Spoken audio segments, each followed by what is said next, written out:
via GitLab, I would still see some information on these activities. So, No. yeah. Well, And there's nothing. except they have private projects on GitLab. But it would, Barshi does this quite often. It would come up as private comment or private. There would be a record actually on the activity. Or, if that's the case, that would go against his statement that open source development or whatever that is, open source collaboration. You could be going SourceForge. Who knows? It could be, especially if with him getting caught up in the node and doing all that shit. A lot of them have been doing that, going actually and using SourceForge, which is weird to me because I'm only really used to all that when it comes to gaming. You know what I mean? SourceForge just doesn't. I don't like SourceForge. Been around for ages. Yeah, I know. It's not even a project management platform. To say, you know, more people use SourceForge at one time than what they do.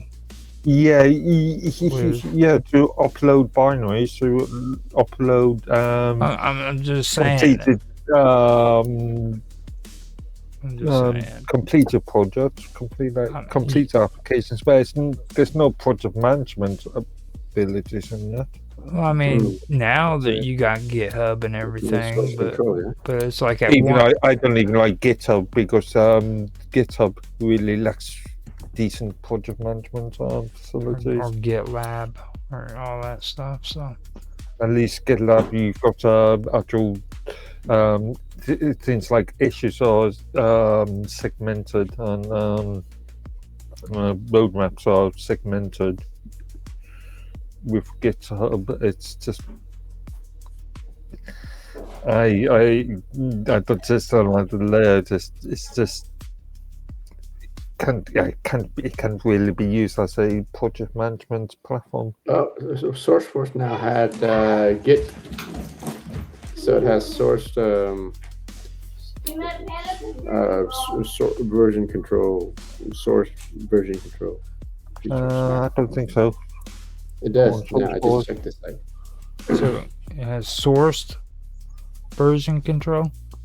Yeah, it has Git. It uses Git for source control. But it's got no issue tracking. It's got no issue tracking as well. They didn't have it in around year 2000 when I was. Yeah, I had a project on there. It's got no Gantt roadmap, no project management. No. Just ticketing and discussions and wiki. I don't know. But neither does GitLab, right? Oh, GitLab does. Oh yeah. GitLab does. The it has the roadmaps and milestones. Yeah. Okay. That's some crazy shit. That is some crazy shit. I do have some good news. Mark Edworthy is going to be famous. He's now Lord Edworthy. Yes. Stir the Fallout. He got promoted to the House of Lords when? 2 weeks ago. No, this was actually 3 weeks ago. 3 weeks ago, yeah. Yes.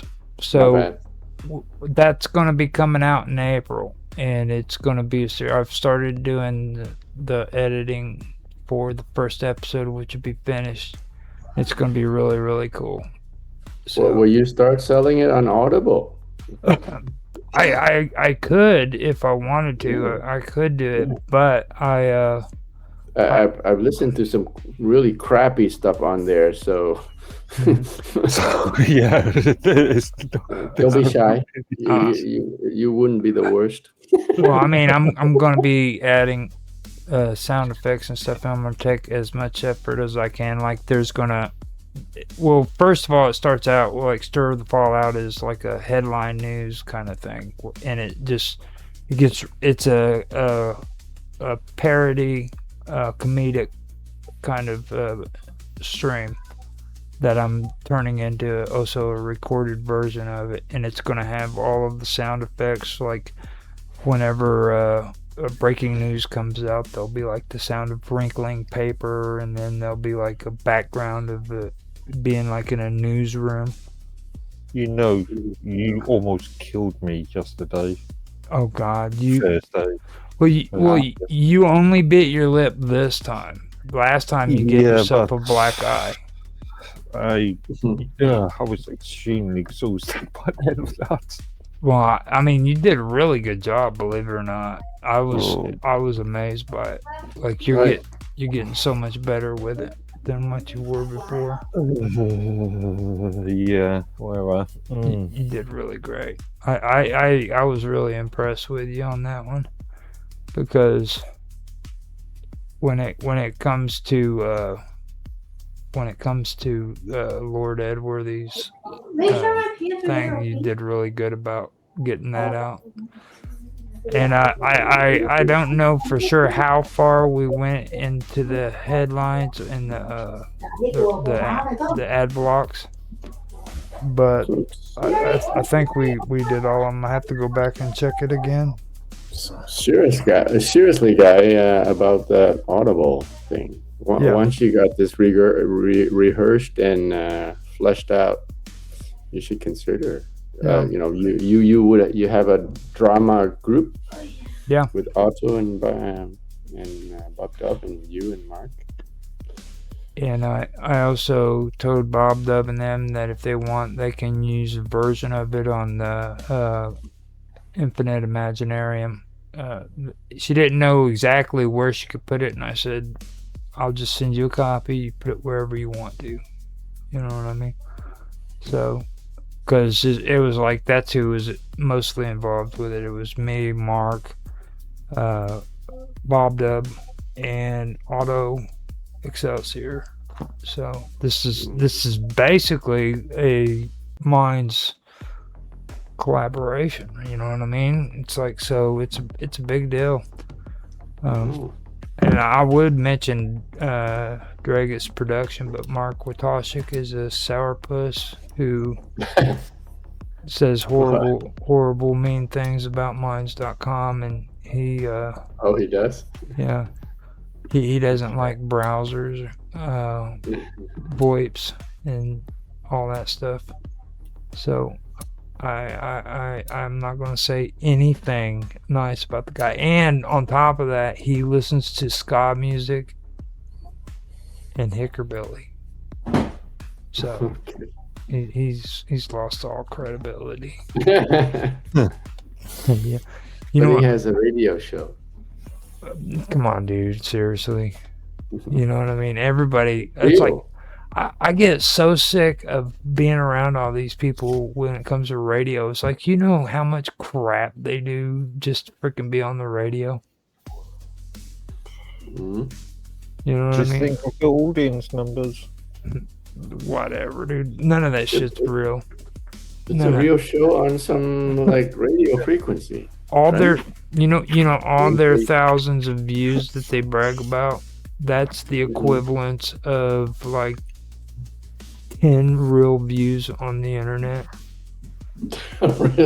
Yeah, it's just bloated shit, dude. Like, oh, dude, I get like 50,000 views on my radio show. That's equivalent to freaking 10 views on YouTube, dude. He posted it everywhere, including YouTube's, I think. Yeah.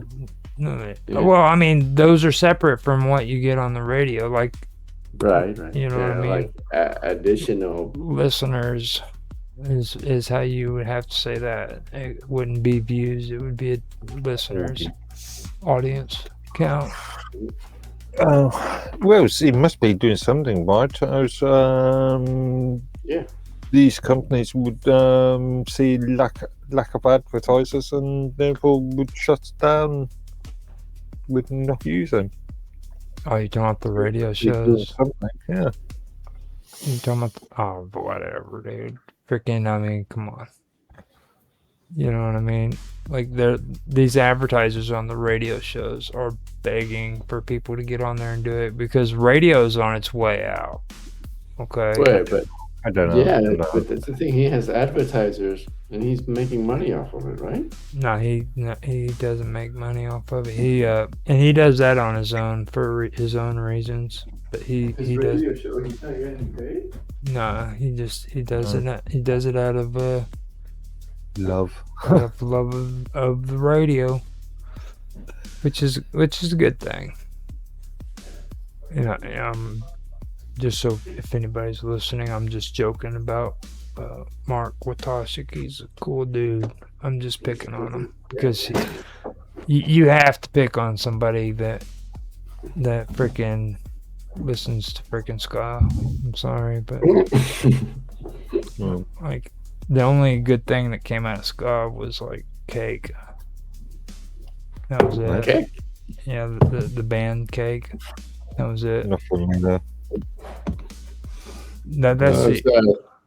St. Patrick Day a couple of days ago. Do you guys celebrate? No. Right. You guys are not Irish, I guess. I was actually able to be on a cool St. Patrick's Day stream with Austin in the summer, though. That was cool. Yeah. That was cool. Yeah, but the sort of that wasn't V, that was diverted. Oh, yeah, sorry, DK. Sorry. Sort of diverted that a bit. Was it cool? Yeah, because he had freaking amethyst. I have a hard time saying that. Amethyst. Word. Yeah. Amethyst. The drink, dude, and like I was telling those guys, like that right there by itself made the show because that goes all the way back into the freaking Middle Ages, and I don't even know when it first started, but like they think that drink was actually originally made in Egypt. And it had to do a lot with the esoterics and with magic during the Middle Ages, which they were talking about St. Patrick's Day and fairies and stuff like that, dude. And it was like that right there made the entire show, just having that on there. So I thought that was pretty cool. And we didn't touch on any of the religious sort of connotations of St. Patrick. I wanted to also say that I was wrong about the Christmas tree too. It was actually originated in the 1800s by Queen Victoria. Yeah, I pointed that out at the time. And that too was kind of weird whenever I was reading through that, the way that all came about being. Like I thought that was interesting. Later, whenever Christmas comes out, I'll pull it back up and we could probably use it as something for Christmas. Yeah. But that was really a weird story, even if it didn't have anything to do with St. Patrick.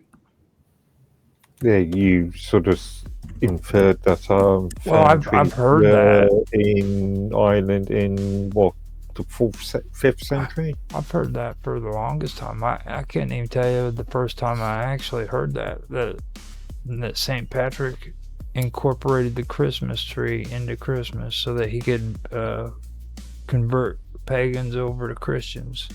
That's just something I've always heard. I really wanted to discuss the snake thing. Yeah. Whatever. Yeah. That has nothing to do with St. Patrick. Yeah, Yes, it was. It's a folklore, man. Removing snakes from an island.